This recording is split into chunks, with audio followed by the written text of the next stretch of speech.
So Washington is now signing into law one of the worst assault weapons bans that we have in the entire nation. So let's talk about this.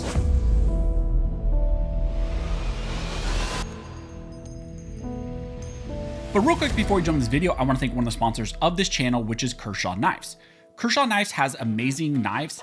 They have high quality, durable, and aesthetically pleasing knives. I carry one every single day for my EDC.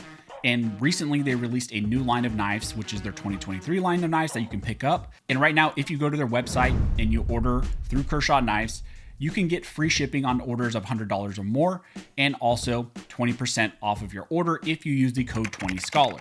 So go check them out, use that code, and thank you again to Kershaw Knives for sponsoring this video. As I mentioned in the intro, in this video, we're going to be discussing the horrible assault weapons ban that the state of Washington is now passing into law and is going to be signed into law very soon, if not by the time I release this video. This gun control law is one of the more radical pieces of gun control legislation that we've seen pass in a very long time. And this assault weapons ban in the state of Washington goes beyond what other states have already passed, like the state of California. In this video, we're going to be breaking down House Bill 1240, what it aims to do, and what responses will happen now because this bill has passed. Now, the first section we're going to look at is Section 3, and that's where you're going to find what this law will prohibit. It states in Section 3, no person in the state may manufacture, import, distribute, sell, or offer for sale any assault weapon except as authorized in this section. So that is going to be the general assault weapons ban and the general language, which will prohibit the sale, manufacture, distribution of so-called assault weapons. Now, of course, there is going to be some exemptions from the language of this law. Those general classes of individuals that will be exempt include law enforcement agencies, law enforcement officers, military branches, and those people employed in military branches. And then also there is that grandfathered mechanism. But the average law-abiding person under this law will no longer be able to purchase any new so-called assault weapons. So now let's jump back to the definition section. Now that we've seen what the operation of the law is, we need to look at what the definition of a so-called assault weapon is. And you can find that in Section 2. One of the first things you will see in that section of the bill is that it creates a list of make and models that they are specifically going to target and call so-called assault weapons. In the Washington bill, they have expressly named 65 makes and models of firearms that are now going to be prohibited from being purchased, sold, distributed going forward once this goes into effect. Now, even in this list of makes and models, there are broad classifications. For example, they have all AK-47s, all AK-74s, all types of AR-15s, M16s, M4s, anything that resembles or similar to those types of firearms is going to be classified as an assault weapon. Now, after the law says that they're going to prohibit specific makes and models, the Washington bill then goes on to do something similar to what California did once again, which is define specific firearms based on their characteristics. First, any semi-automatic rifle that has an overall length of less than 30 inches is now going to be an assault weapon and therefore banned from future sales. In the next portion of this law, they have a conversation about parts and combination of parts that are now going to be considered as so-called assault weapons. This is where you start to see the state of Washington in this law go beyond what other states have done.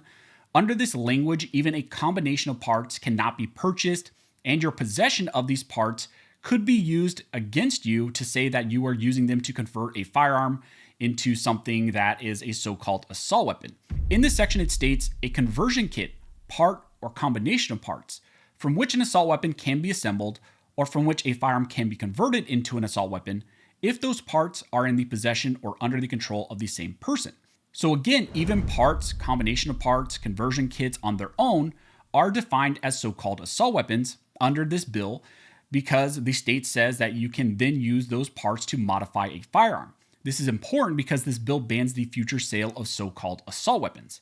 This bill defines parts and combination of parts as assault weapons, and therefore under the language of the bill, even the sale of parts will now likely be illegal. The next part of this law is going to be the characteristics ban, and it essentially says that semi-automatic centerfire rifles with a detachable magazine and any offending feature now will be considered as an assault weapon. California has similar restrictions, but the state of Washington learned from a state like California, learned from the gun owners in California, and therefore the state of Washington went in and plugged even the holes that we have in the state of California. For example, it states that offending features is a grip that is independent or detached from the stock, that protrudes conspicuously beneath the action of the weapon. The addition of a fin attaching the grip to the stock does not exempt the grip if it otherwise resembles the grip found on a pistol. So what this bill does is that it even bans the use of fin grips. Then the bill also bans the use of any forward grip from being used. It states that any forward grip, a pistol grip, a vertical grip, even an angle grip used on any of these types of firearms will make it a classification of a so-called assault weapon. So in California, you sometimes have featureless builds where you can put an angle grip or a hand stop on it, but here in the state of Washington, their bill even prohibits that. So you can see how broad this bill really is, how broad this law is going to be, how it goes beyond what other states have done. It even has a broad ban on similar types of muzzle devices, any flash suppressor, any use of a silencer, even muzzle brakes or any recoil compensator are also prohibited, which again is beyond even what California did. Then they go on to ban semi-automatic pistols that can accept a detachable magazine and any features like a threaded barrel, a barrel shroud, the ability to accept a magazine outside of the pistol grip. It also then targets other types of items like shotguns. So again, this is a very broad ban on any type of classification that falls under this bill, which includes a ton of different types of firearms, rifles, shotguns, pistols as well. Now, I want to make something very clear with this. This is going to be a ban on the future sale, distribution, importation of these types of firearms. This does have a grandfather mechanism where your current possession of firearms that you have in your lawful possession will be grandfathered in. Now, even with that, I want to warn you guys that states like California and other states have done very similar things where they will grandfather in a firearm or magazines or whatever. They will say, okay, we're just going to grandfather these in. And then just a couple years down the road, all of a sudden they will say, well, we're going to ban even those items that we grandfathered in because those are still so dangerous that we need to ban those. Now, originally with this bill, it hit a small snag where it was passed out of the Senate, sent to the House, and then the House essentially was upset about some of the amendments that were made within the Senate. They said that it was beyond the scope of the bill. So then the House did not essentially affirm those amendments, sent it back to the Senate. But then it seemed like there was some sort of like backdoor dealing where the Senate and the House finally got together. The Democrats there stopped infighting.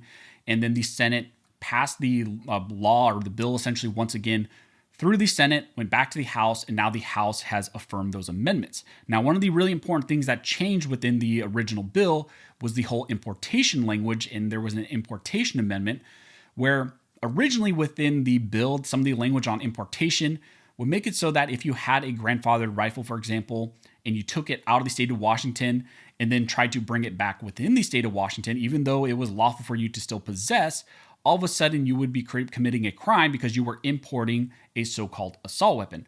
So they changed some of that language within the bill, which will permit that type of activity and will not run afoul of the current importation language. The bill again was then sent back to the House, was passed once again through the House, and now it's going to be on the governor's desk, and he will sign it. He called for this, and he likely has already signed it by the time I'm going to release this video. So now, obviously, there's going to be challenges to this law. It's going to be challenged almost immediately by multiple organizations.